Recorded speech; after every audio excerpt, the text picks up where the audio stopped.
अस्सलामुअलैकुम, welcome to GSK design studio. मैं हूं आपका मेंटर जाशिर और आज हम सीखेंगे हम किस तरीके से रिफ्लेक्शन एंड फ्लेक्ट अप्लाई कर सकते हैं। तो सबसे पहले हम आएंगे सेलेक्ट और यहाँ से सब्जेक्ट पर क्लिक कर देंगे। सब्जेक्ट पर क्लिक करने के बाद हमारा जो प्रोडक्ट होगा उसकी सिलेक्शन हो जाएगी। सिलेक्शन होने के बाद हम कंट्रोल जे प्रेस करेंगे, फिर कंट्रोल टी और फिर यहाँ राइट क्लिक करके फ्लिप वर्टिकल इसकी पोजीशन हम नीचे की तरफ सेट करेंगे।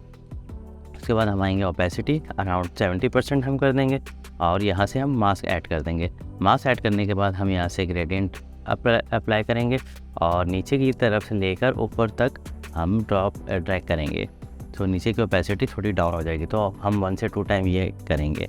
उसके बाद हम आएंगे दोबारा यहाँ लेयर्स पे, लेयर्स को सेलेक्ट करेंगे, फिल्टर, ब्लर, गॉसियन ब्लर में आने के बाद इसकी ओपेसिटी अराउंड 1.7 या 2 पिक्सेल्स कर देंगे, फिर ओके कर देंगे।